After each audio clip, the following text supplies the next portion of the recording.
ஒரு பெத்தாலஜிஸ்ட் எத்தனை போஸ்ட்மார்ட்டம் பண்ணியிருந்திருப்பாரு? மார்ச்சுரியில் வேலை பார்க்குறவங்களாம் எத்தனை டெட் பாடிஸை பார்த்துருந்துருப்பாங்க? ஒரு பேராமெடிக் எத்தனை பேரோட மரணங்களை கடந்து வந்திருப்பாரு? இவங்க எல்லாரையுமே அந்த ஆன்மாக்கள் ஃபாலோ பண்ணிட்டு போயிடுமா? லோவர் ரெல்மில் இருக்கிற ஆன்மாக்கள் மட்டும்தான் பேயா மாறி அகப்படுறவங்களையெல்லாம் பயமுறுத்திட்டு இருக்கு. 1993 சங்கர் ராவும் அவருடைய என்டையர் ஃபேமிலியுமே எக்ஸ்பீரியன்ஸ் பண்ண ஒரு டிமானிக் என்டிட்டியை பற்றின கதை தான் இது. சங்லி மகாராஷ்டிராவில் இருக்கிற ஒரு டிஸ்ட்ரிக்ட். இந்த மாவட்டத்தில் இருக்கிற ஒரு சின்ன கிராமம்தான் கானாப்பூர். ஆஃப்டர் ரிட்டையர்மெண்ட் சங்கர் ராவும் அவரோட ஒய்ஃப் இந்துமதியும் என்ன டிசைட் பண்ணுறாங்கன்னா, இந்த கிராமத்திலேயே நம்ம ஒரு வீடு வாங்கிக்கிட்டு இங்கேயே செட்டில் ஆயிடலாம் அப்படின்னு சொல்லிட்டு. இவங்களுக்கு ஒரே ஒரு பையன்தான், அவர் பேர் அனில். அவர் வெளியூரில் வேலை பார்த்துட்ருக்காரு. அனிலுக்கு கல்யாணம் ஆகிட்டு 2 குழந்தைங்களும் இருக்காங்க. அனிலோட ஒய்ஃப் பேர் ஸ்ருதி. இப்போ அனில் தன் ஒய்ஃப் கிட்ட என்ன சொல்கிறாருன்னா, அப்பா ரிட்டையர் ஆகிட்டாரு, வயசான காலத்தில் அவங்க 2 பேரும் கிராமத்துலேயே ஒரு வீடு வாங்கிட்டு செட்டில் ஆகிடலான்னு முடிவு பண்ணியிருக்காங்க. நம்மளும் அம்மா அப்பா கூட போய் துணையாக இருப்போம், அவங்க பாவம் தானே, தனியாக எத்தனை நாளுக்கு இருப்பாங்க, நம்ம கிராமத்துக்கே போயிடலாம் அப்படின்னு சொல்லிட்டு தான் ஒய்ஃப் கிட்ட சொல்கிறாரு. இதுக்கு ஸ்ருதியும் ஒத்துக்கிறாங்க. சரி, ஓகே, நம்ம கிராமத்தில் போய் வாழலாம் அப்படின்னு ஒத்துக்கிறாங்க. இதில் இருக்கிற ஒரு ட்ராபேக் என்ன அப்படின்னா, அனில் இப்போ பார்த்துட்ருக்க வேலையை விட்டுட்டு அந்த கிராமத்துக்கு பக்கத்துலேயே அந்த கிராமத்தை சுற்றி இருக்கிற இடத்துல ஏதாவது ஒரு வேலைக்கு அப்ளை பண்ணி அந்த வேலையில் ஜாயின் பண்ணாதான் தாத்தா பாட்டி கூட போய் இருக்க முடியும். ஏன்னா இப்போ அனில் இருக்கிற ஊருக்கும் இந்த தாத்தா பாட்டி இருக்கிற ஊருக்கும் ரொம்ப தூரமாக இருக்குது. அனில் தன்னோட ஐடியாவை தான் அப்பா அம்மா கிட்ட சொல்கிறாரு. இதை கேட்டுட்டு சங்கர் தாத்தாவுக்கு ரொம்ப சந்தோஷமாயிருது.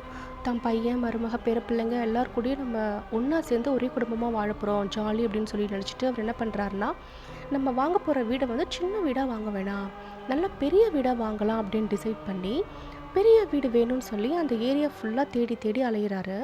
அவரோட பட்ஜெட்டுக்கு ஏற்ற மாதிரி ஒரு பெரிய வீடு அவருக்கு கிடைச்சிருது. இந்த புது வீட்டுக்கு இனிஷியலாக தாத்தாவும் பாட்டியும் தான் குடி போகிறாங்க. அப்படி அவங்க குடி போகிறதுக்கு முன்னாடி கிரகப்பிரவேசம் பண்ணும்போதே நிறைய பூஜைகள்லாம் பண்ணுறாங்க. பேசிக்காகவே இந்த தாத்தாவும் பாட்டியும் ரொம்ப ஸ்பிரிச்சுவலாக இருப்பாங்களாம். டெய்லி பூஜை பண்ணுவாங்களாம். இவங்க 2 பேருமே ஷீரடி சாய்பாபாவோட டிவோட்டீஸ். அதனால் பாபாவுக்கு டெய்லியுமே பூஜை பண்ணுவாங்க. அது கூடவே இவங்க துல்ஜா பவானி அப்படின்ற ஒரு அம்மனையும் வழிபடுவாங்களாம். இவங்க இந்த புது வீட்டுக்கு போகும்போது சுதர்ஷன ஹோமம் பண்ணுறாங்க, கணபதி ஹோமம் பண்ணுறாங்க, வாஸ்து பூஜை பண்ணுறாங்க. அது கூடயே ஃபுல் நைட்டு ஒரு ப்ரேயர் துல்ஜா பவானி அம்மனுக்கு பண்ணி முடிச்சுட்டு தான் அந்த வீட்லேயே இவங்க குடி போகிறாங்க. இந்த தாத்தாவும் பாட்டியும் அந்த வீட்டுக்கு குடி போய் ரொம்ப மாதங்கள் அங்கே தான் வாழ்ந்துட்டு இருக்காங்க. அவங்களுக்கு எந்த ஒரு பிரச்சனையுமே இல்லை. அவங்க எந்த ஒரு ப்ராப்ளத்தையும் ஃபேஸ் பண்ணவே இல்லை. அவங்க டெய்லியும் பாபாவுக்கு ப்ரேயர் பண்ணி பூஜை பண்ணி ஆரத்தி காட்டுவாங்க. பிரசாதம் பக்கத்து வீட்டுக்கெல்லாம் கொடுக்கறது, சத்யநாராயண பூஜை பண்ணுறது, இந்த மாதிரி ரொம்ப ஸ்பிரிச்சுவலாக அந்த வீட்டில் அவங்க இருந்திருக்காங்க. கொஞ்சம் மாதம் கழித்து இவங்களோட பையன் அனிலுக்கு அந்த ஊருக்கு பக்கத்துலேயே ஒரு வேலை கிடச்சிருது. அதனால் அவர் பழைய வேலையை விட்டுட்டு அந்த ஊரை காலி பண்ணிவிட்டு இந்த தாத்தா பாட்டி கூடயே அனிலும் அவங்க ஃபேமிலியும் செட்டில் ஆயிடுறாங்க. இவங்க எல்லோரும் இப்போ ஒன்றா ஒரே வீட்டில் ஹாப்பியாக தான் வாழ்ந்துட்டுருக்காங்க. இனிஷியலாக அனில் அவங்க ஃபேமிலி கொஞ்சம் காலத்துக்கு கூட இவங்களுக்கு எந்த ஒரு ப்ராப்ளமுமே இல்லை, யாருக்குமே எந்த ஒரு ப்ராப்ளமுமே இல்லை, ஹாப்பியாக போயிட்டுருக்கு லைஃப்பை. ஆனால் கொஞ்சம் மாதம் கழித்து அனிலோட ஒய்ஃப் ஸ்ருதி இவங்களுக்கு உடம்பு சரியில்லாமல் போகுது. ஆரம்பத்தில் இவங்க என்ன நினைக்கிறாங்கன்னா, இது சாதாரண ஜுரமாக தான் இருக்கும், டாக்டரை போய் பார்த்தா சரியாக போயிடும் அப்படின்ட்டு டாக்டர் போய் பார்க்குறாங்க. ஆனால் அவங்களுக்கு உடம்பு சரியாகவே இல்லை. டேப்லெட் போட்டால் கொஞ்சம் க்யூர் இருக்கிற மாதிரி இருக்கே தவிர அந்த கோர்ஸ் கம்ப்ளீட் பண்ண உடனே திருப்பி அவங்களுக்கு உடம்பு சரியில்லாமல் போயிடுது. இவங்க அலோபதி போகிறாங்க, சித்தா, ஆயுர்வேதம்னு விதவிதமாக பார்க்குறாங்க, நிறைய டாக்டர் கன்சல்ட் பண்ணுறாங்க. ஆனால் ஸ்ருதியோட உடல்நிலை முன்னேறவே இல்லை. ஸ்ருதியோட கண்டிஷன் நாளுக்கு நாள் மோசமாகிக்கிட்டே தான் போகுது. ஒரு கட்டத்தில் எலும்பும் தோலுமா ஆயிடுறாங்க ஸ்ருதி. அவங்களால பேசக்கூட முடியல, பேசுகிறதுக்கு கூட எனர்ஜி இல்லாத ஒரு கண்டிஷனுக்கு ஸ்ருதி போயிடுறாங்க. ஒரு நாள் ராத்திரி என்ன ஆகுது, இந்த பாட்டி ஸ்ருதியோட உடம்பு ஃபுல்லாக பாபாவோட திருநீரை பூசி விட்டுருக்காங்க. பாபாவோட திருநீரை உதி அப்படின்னு சொல்லுவாங்களாம். அந்த உதியை ஸ்ருதியோட உடம்பு ஃபுல்லாக பூசி விட்டுட்டு கொஞ்சம் தண்ணியில் கலக்கி குடிக்க சொல்லிட்டு, பாபா இருக்காருமா, நீ எதுக்குமே பயப்படாத, பாபா நம்மளை நிச்சயம் காப்பாற்றுவார், நீ இதில் வெளியே வந்துடுவ, உனக்கு எல்லாம் க்யூர் ஆகிரும் அப்படின்னு இவங்க சொல்லிவிட்டு, நீ தூங்கு அப்படின்னு சொல்லிட்டு அவங்களும் தூங்குறதுக்கு போயிட்டாங்க. வீட்டில் எல்லாருமே தூங்கிட்டு இருக்காங்க. மிட் நைட் என்ன ஆகுதுன்னா, ஒரு பயங்கரமான அலறல் சத்தம் கேட்குது. இந்த சத்தத்தில் அந்த பாட்டி எந்திரிச்சிடுறாங்க. எங்கேருந்து அந்த சத்தம் வருதுன்னு பார்த்தா, அது ஸ்ருதியோட ரூம்லேருந்து தான் வந்துட்டுருக்கு. வேகமாக ஓடி போய் ஸ்ருதியோட டோரை ஓப்பன் பண்ணிவிட்டு உள்ளே பார்த்தா, ஸ்ருதி படுத்து தூங்கிட்டு இருக்காங்க. பாட்டிக்கு ஒன்றுமே புரியல. ஸ்ருதி தூங்கிட்டு இருக்க மாதிரி தான் இருக்குது, பின்ன எப்படி இந்த சத்தம் வருதுன்னு சொல்லி லைட்டை போட்டு பார்க்கும்போது தான் தெரியுது, ஸ்ருதி தூங்கிக்கிட்டு தான் இருக்காங்க. ஆனால் தூக்கத்திலேயே தான் கையாலேயே தான் கழுத்தை நெரிச்சிட்டு இருக்காங்க. ஒரு ஃபியூ செகண்ட்ஸ் இந்த பாட்டிக்கு இங்கே என்ன நடக்குது அப்படிங்கிறதே புரியலை. ஒரு ஃபியூ செகண்ட்ஸுக்கு அப்புறம் தான் இந்த பாட்டிக்கே புரிய வருது, ஸ்ருதியை ஒரு ஈவில் ஸ்பிரிட் பொசஸ் பண்ண ட்ரை பண்ணுது. அது பார்ஷியலாக ஸ்ருதியை பொசஸும் பண்ணிடுச்சு. அதனால தான் ஸ்ருதி தான் கையை வச்சு தான் கழுத்தையே நெரிச்சுக்கிறாங்க. அட் த சேம் டைம் அதுலேருந்து தப்பிச்சு போகிறதுக்கும் அவங்க கத்தி வழி தேடுறாங்க. ஸ்ருதியை அட்டாக் பண்ணுறதும் அவங்களே தான், அவங்கள டிஃபெண்ட் பண்ணிக்கிறதும் அவங்களே தான். இதை பார்த்த உடனே அந்த பாட்டி வேகமாக ஓடி வந்து ஸ்ருதியோட கையை பிடிச்சி விலக்கி விட ட்ரை பண்ணுறாங்க. அப்போவே அவங்க கத்தி தாத்தாவையும் கூப்பிடுறாங்க. இவங்க 2 பேரும் வந்ததுக்கப்புறம் கஷ்டப்பட்டு ஸ்ருதி அவங்க தூக்கத்துலேருந்து எழுப்பிடுறாங்க. நீ எந்திரி, நீ எந்திரிச்சாதான் இதுலேருந்து உன்னால் வெளிவர முடியும்னு சொல்லி ஸ்ருதியை கஷ்டப்பட்ட தூக்கத்துலேருந்து எழுப்புறதுக்கப்புறம் ஒரு 5-10 மினிட்ஸுக்கு ஸ்ருதியால் எதுவுமே பேசவே முடியல. கொஞ்ச நேரம் கழித்து ஸ்ருதிக்கு தண்ணியெல்லாம் கொடுத்துட்டு அந்த பாட்டி வந்து சொல்கிறாங்க, நீ ஏதோ கெட்ட கனவு கண்டிருப்ப போல இருக்குமா, அதுதான் அப்படி கத்தி அலறன, நீ கத்துறது கேட்டு தான் நாங்களே வந்தோம் அப்படின்றாங்க. ஸ்ருதி இப்போ அந்த பாட்டிக்கிட்ட என்ன சொல்கிறாங்கன்னா, நீங்கள் எனக்கு திருநீர்லாம் பூசி விட்டுட்டு போனீங்கம்மா தூங்க சொல்லிட்டு, நானும் தூங்கிக்கிட்டு தான் இருந்தேன், எவ்வளோ நேரம் தூங்கியிருப்பேன்னு எனக்கு தெரியல. திடீர்னு பார்த்தா ஒரு லேடி ட்ரெடிஷ்னலாக 9 யார்ட் சாரீ கட்டிக்கிட்டு என்னை நோக்கி அப்படியே நடந்து வந்தாங்க. யாருடா அவங்க நம்மளை நோக்கி நடந்து வராங்கன்னு நான் பார்த்துக்கிட்டு இருக்கும்போதே அந்த லேடி கிட்ட என் முகத்துக்கிட்ட வந்து, நான் ரொம்ப பசியாக இருக்கிறேன், அதனால் உன்னை என் கூட கூட்டிகிட்டு போகிறேன்னு சொல்லிட்டு என் கழுத்தை பிடிச்சி நெரிக்க ஆரம்பிச்சிட்டாங்க. என் கழுத்தை பிடிச்சி நெரிக்கும் போது தான் எனக்கு தெரிஞ்சது அது உண்மையிலேயே ஒரு லேடி கிடையாது, அது ஒரு ஈவில் ஸ்பிரிட் அப்படின்னு. அதுக்கிட்டேருந்து எப்படியாச்சும் நான் தப்பிச்சிடணும்னு பார்த்தேன், ஆனால் அது என்னை விடவே இல்லை. என் கழுத்தை பிடிச்சி ரொம்ப நெரிச்சிருச்சு, என்னால் எதுவுமே பண்ண முடியல. நான் கத்தவும் ட்ரை பண்ணேன், ஆனால் என்னால் கத்தவே முடியல. நான் எப்படி கத்துறேன்னு கூட எனக்கு தெரியல. அதுக்கப்புறம் என்ன நடந்துச்சுன்னு எனக்கு ஒன்றுமே புரியல, எனக்கு ஞாபகமே இல்லை அப்படின்றாங்க. இந்த கனவு கண்டதுக்கு அப்புறம் ஸ்ருதி ரொம்ப அழுகுறாங்க. இந்த வீட்டில் என்னால் இருக்கவே முடியாது, இங்கே ஒரு ஈவில் ஸ்பிரிட் இருக்குது, அந்த பேய் என்னையை வாழவே விடாது, என்னை கொன்னுடும், நான் உயிர் பழிக்கணும்னா அதுக்கு ஒரே வழி தான் இருக்குது, என்னையை கொண்டு போய் எங்கள் அம்மா அப்பா வீட்டில் விட்டுருங்க, நான் இங்கே இருந்தால் அந்த பேய் என்னையை கொன்னுடும், ப்ளீஸ் என்னை எங்கள் அம்மா அப்பா வீட்டில் விட்டுடுங்க அப்படின்னு சொல்லிட்டு ஸ்ருதி ரொம்ப பயங்கரமாக அழுது கெஞ்சுறாங்க. இந்த பாட்டி இதை கேட்டுட்டு என்ன சொல்கிறாங்கன்னா, நீ பயப்படாதம்மா, கவலைப்படாத, நான் உன் கூடயே இருக்கேன், நான் பாபா கிட்ட ப்ரேயர் பண்ணுறேன், நிச்சயமாக பாபா நம்மளை காப்பாற்றுவார், நீ நம்பிக்கையோடு இரு, நாளைக்கே நான் பாபா கிட்ட வேண்டி இதுக்கு ஒரு தீர்வு சொல்கிறேன் அப்படின்னு சொல்லி இந்த பாட்டி ஸ்ருதியை கன்சோல் பண்ணுறாங்க. இதை கேட்டதுக்கப்புறம் இந்துமதி பாட்டிக்கு புரிஞ்சிருச்சு, இந்த வீட்டில் ஒரு ஈவில் ஸ்பிரிட் இருக்கு, ஸ்ருதிக்கு உடம்பு சரியில்லாமல் போனதுக்கெல்லாம் காரணம் அந்த ஈவில் ஸ்பிரிட் தான் அப்படிங்கிறது இந்த பாட்டிக்கு தெரிஞ்சிருது. அதுதான் இப்படி கனவுல வந்தும் ஸ்ருதியை பயமுறுத்தி இருக்குன்றதும் இந்த பாட்டிக்கு தெரியுது. அப்போ என்ன சொல்கிறாங்கன்னா இந்த பாட்டி ஸ்ருதிக்கிட்ட, சரிம்மா நீ கவலைப்படாமல் தூங்கு, இன்றைக்கி நைட்டு ஃபுல்லாக நான் உன் கூடயே இருக்கிறேன் அப்படின்னு சொல்லிட்டு இந்த பாட்டி அன்றைக்கி ஃபுல்லாக ஸ்ருதி கூட தான் நைட்டு இருந்திருக்காங்க. மறுநாள் காலையில் இந்த பாட்டி தாத்தா கிட்ட என்ன சொல்கிறாங்கன்னா, இந்த வீட்டை நமக்கு யார் விற்றாங்களோ அவரை போய் நீங்கள் பாருங்கள், இந்த வீட்டில் என்ன நடந்துச்சுன்னு நீங்கள் கேட்டுட்டு வாங்க, நம்ம மருமகளை வந்து நம்ம க்யூர் பண்ணணும், அதுக்கு இந்த வீட்டில் என்ன நடந்துச்சுன்னு நம்ம தெரிஞ்சுக்கணும், நீங்கள் போய் கேளுங்க அப்படின்னு சொல்லிட்டு அந்த தாத்தாவை அனுப்பிச்சி வச்சுருக்காங்க. அந்த தாத்தாவும் வீடு விற்றவர்கிட்ட போய் கேட்குறாரு, இந்த வீட்டில் இதுக்கு முன்னாடி ஏதாவது நடந்துச்சா, என்னோட மருமகளுக்கு தொடர்ந்து உடம்பு சரியில்லாமலே போகுது, நாங்களும் எவ்வளவோ ட்ரீட்மெண்ட்லாம் பார்த்துட்டோம், ஒன்றுமே வேலைக்காகலை, ஏதோ ஈவில் ஸ்பிரிட்டோட வேலை மாதிரி தான் எங்களுக்கு தெரியுது, நீ உண்மையை சொல்லியிருப்பான், என் மருமகளை நாங்கள் க்யூர் பண்ணணும், அதுக்கு நீ சொல்கிற விஷயங்கள் தான் எங்களுக்கு ரொம்ப ஹெல்ப்ஃபுல்லாக இருக்கும், ப்ளீஸ் சொல்லு அப்படின்னு சொல்லி இந்த தாத்தா கேட்குறாரு. இந்த தாத்தா கிட்ட வீடை விற்றவர் இந்த வீட்டில் நடந்த சம்பவத்தை பற்றி சொல்கிறாரு.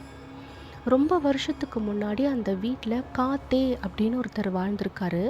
அவருக்கு ஒரு ஒய்ஃபு, அவங்க பேர் ருக்மாபாய். இந்த கப்பலுக்கு 6 குழந்தைங்க இருந்திருக்காங்க. இவங்க எல்லாரும் அந்த வீட்டில் தான் வாழ்ந்திருக்காங்க.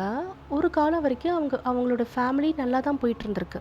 ஆனால் போராத காலம் அந்த ஃபேமிலிக்கு வந்ததோ என்னவோ, காத்தேவுக்கு வேலையும் போயிட்டு, காத்தேவுக்கே மைண்ட் எப்படி ஆயிடுதுன்னா, வேலை வெட்டிக்கே போகாமல் சும்மா வெட்டியாகவே ஊர் சுற்றுற மாதிரி ஒரு மைண்டுக்கு வந்துடுறாரு கார்த்தி. இதனால் ஹஸ்பண்ட் அண்ட் ஒய்ஃபுக்குள்ளே சண்டை வந்துக்கிட்டே இருக்குது. நீ வேலைக்கு போகலை, காசு பண்ணதுக்கு என்ன பண்ணுவோம், இத்தனை குழந்தைங்களுக்கு சாப்பாடு போடணுமே, நம்ம என்ன பண்ணுறதுன்னு சொல்லி 2 பேருக்கும் அடிக்கடி சண்டை வருது. ஒரு கட்டத்தில் இந்த சண்டை அடிதடி ரகலையாகவே மாறிடுது. கார்த்தி டெய்லியுமே குடிச்சிட்டு வந்து தான் ஒய்ஃப் ருக்மா பாயை அடிக்க ஆரம்பிச்சிடுறாரு. ருக்மா பாய்க்கு வேறு வழியே இல்லை, ஹஸ்பண்டும் காசு கொடுக்கறதில்ல. இத்தனை குழந்தைங்களுக்கு சாப்பாடு போடணும் அப்படின்னா ஃபேமிலியை ரன் பண்ணுறதுக்காக அவங்களே வேலைக்கு போய் ட்ரை பண்ணி ஏதோ அந்த குழந்தைங்களுக்கு சாப்பாடு போட்டுட்ருக்காங்க. இந்த பிரச்சனைக்கெல்லாம் நடுவில் இன்னொரு பெரிய ப்ராப்ளமாக ருக்மா பாய்க்கு ஒரு விஷயம் வருது. அது என்னென்னா, அவங்க 7வது முறையாக கன்சீவ் ஆகியிருந்திருக்காங்க. இப்போ ருக்மா பாய்க்கு ஆத்திரம் தாங்கவே முடியல. புருஷன் இவன் எதுக்கு தான் இருக்கானே தெரியல, இவன் வேலைக்கும் போக மாட்டேங்கிறான், காசு கொடுக்க மாட்டேங்கிறான், பிள்ளைக்குட்டிக்கு சாப்பாடு போட மாட்டேங்கிறான். இதில் 7வது குழந்தைய வச்சுட்டு நான் என்ன பண்ணுவேன், இருக்கிற பிள்ளைங்களுக்கு என்னால் சாப்பாடு போட முடியலையே, இதில் புதுசாக ஒரு குழந்தை பிறந்து சாப்பாடு பசிக்குதுன்னு கேட்டுச்சுன்னா நான் எங்கே போய் எப்படி சாப்பாடு கொடுப்பேன், என்னால் முடியவே இல்லைன்னு சொல்லி ருக்மா பாய் ரொம்ப அழுது புலம்புறாங்க. பயங்கரமான டிப்ரெஷனுக்குள்ளே போகிறாங்க. ஸ்ட்ரெஸ்ஸு தாங்கவே முடியல ருக்மா பாயால். ஒரு கட்டத்தில் அவங்க என்ன பண்ணிடுறாங்கன்னா, ஒரு நாள் ராத்திரி அந்த வீட்டுக்கு பின்னாடி இருக்கிற கிணத்தடியில் போய் நின்றுட்டுருக்காங்க. அவங்க மைண்டுக்குள்ளே நிறைய விஷயங்கள் ஓடுது. அன்றைய நாள் முழுக்க நடந்த எல்லா விஷயங்களுமே அவங்க ரீகால் பண்ணி பார்க்குறாங்க. அவங்களோட 6 குழந்தைகளும் பசின்னு அழுதுகிட்டே இருக்குதுங்க. கஷ்டப்பட்டு அதுங்களுக்கு இருக்கிற சாப்பாடை கொடுத்து தண்ணியை கொடுத்து தூங்க வச்சுட்டு இவங்க அந்த கிணத்தடியில் வந்து நின்று, இனியும் இந்த குழந்தைங்க பசின்னு அழுகிறத என்னால் கேட்கவே முடியாது, இனி வயிற்றுக்குள்ளே இருக்கிற குழந்தை பிறந்து வந்து அதுவும் என்கிட்ட பசின்னு கேட்டுச்சுன்னா நான் எங்கே போய் நிற்பேன், யார் எனக்கு ஹெல்ப் பண்ணுவா, என்னால் இனி இந்த ஸ்ட்ரெஸ்ஸை தாங்க முடியாதுன்னு சொல்லி அந்த கிணத்துல விழுந்து சூசைட் பண்ணிக்கிட்டு இறந்து போயிடுறாங்க. ருக்மா பாய் இறந்து போன 6 வருஷத்துக்குள்ளார அவங்களோட 6 குழந்தைகளும் ஹஸ்பண்டும் செத்து போயிட்டாங்க. ருக்மா பாய் ஆவியாக வந்து தான் குடும்பத்தில் இருக்க எல்லாரையுமே கொன்னுட்டாங்க அப்படின்னு சொல்லி அந்த ஊரில் இருக்கிறவங்கள நம்பினாங்க. ஆனால் அந்த வீட்டை வாங்கினவருக்கு இதில் அந்தளவுக்கு நம்பிக்கை இல்லை. அதனால் அந்த வீட்டை அவர் வாங்கிட்டாரு. ஆனால் வாங்கினதுக்கு அப்புறம் ருக்மா பாய் இவரையுமே நிம்மதியாக வாழவே விடலை. ஒரு கட்டத்தில் இந்த ஆன்மாவோட தொல்லையை தாங்கவே முடியாமல் இந்த வீட்டை விற்றவர் ஒரு சாமியாரை போய் மீட் பண்ணுறாரு. அதுக்கு அந்த சாமியார் என்ன சொல்கிறாருன்னா, உன் வீட்டில் இருக்க அந்த ஆன்மா உன் குடும்பத்தை வாழவே விடாது, கண்டிப்பாக உங்கள் எல்லாருமே அது கொன்னுடும், இதிலிருந்து நீ தப்பிக்கணும்னா அதுக்கு ஒரே ஒரு வழி தான் இருக்குது, இந்த வீட்டை ரொம்ப ஸ்பிரிச்சுவலாக இருக்கிற யாராவது ஒருத்தருக்கு நீ வித்துரு, டெய்லி பூஜை பண்ணுற கடவுள் மேலே ரொம்ப நம்பிக்கை இருக்கிற ஒரு பர்சனாக பார்த்து இந்த வீட்டை நீ விற்றுட்டு நீ வேறு வீட்டுக்கு போய் வாழ்ந்தினா நீயும் உன் குடும்பமும் பழப்பீங்க, இல்லாட்டி கஷ்டந்தாம்பா அப்படின்னு அந்த சாமியார் சொல்லிடுறாரு. இந்த வீட்டை விற்றவருக்கு சங்கர் தாத்தாவையும் இந்துமதி பாட்டியையும் நல்லாவே தெரியும். இவங்க 2 பேருமே ரொம்ப பக்தியாக இருப்பாங்க. ஷீரடி சாய்பாபாவோட டிவோட்டிஸாக இருக்காங்க. துல்ஜா பவானி அம்மனுக்கு ரெகுலராக இவங்க பூஜை பண்ணிகிட்டே இருக்காங்க. இவங்க ரொம்ப பக்தியானவங்க. அதனால் இவங்களுக்கு இந்த வீட்டை வித்துடலாம் அப்படின்னு சொல்லிட்டு தான் இந்த தாத்தா கிட்ட அவர் இந்த வீட்டையே விற்றுருக்காரு. இவர் சொன்ன இவ்வளோ விஷயங்களையும் இந்த தாத்தா பாட்டிக்கிட்ட போய் சொல்கிறாரு. இதெல்லாம் கேட்டுட்டு அந்த பாட்டிக்கு ரொம்ப ஷாக் ஆயிடுது. உடனே இந்த பாட்டி என்ன பண்ணுறாங்கன்னா, பாபாவோட கோயிலுக்கு போயிடுறாங்க. பாபா கோயிலுக்கு போயிட்டு என்ன சொல்கிறாங்கன்னா, பாபா இந்த வீட்டையே வாங்கலாமா வேணாமா அப்படிங்கிறத உங்ககிட்ட சிட்டு போட்டு எடுத்து தான் நாங்கள் செலக்ட் பண்ணோம், நீ வாங்கலான்னு சொன்னதுக்கு அப்புறம் தானே இந்த வீட்டை நாங்கள் வாங்கினோம், இப்படி என் மருமக கஷ்டப்படுறாளே அதை நீ பார்த்துக்கிட்டு இருக்கலாமா, எனக்காக நீ ஹெல்ப் பண்ணக்கூடாதா, என் மருமகளை அந்த பேய்கிட்டேருந்து காப்பாற்றக்கூடாதா, அவளை க்யூர் பண்ணக்கூடாதா, அவளுக்கு ஹெல்த்தை திருப்பி கொடுத்துருங்க பாபான்னு சொல்லிட்டு இந்த பாட்டி பாபா கோயிலில் போய் ரொம்ப அழுது ப்ரேயர் பண்ணுறாங்க. அன்னைக்கு நாள் ராத்திரி இந்த பாட்டிக்கு ஒரு கனவு வருது.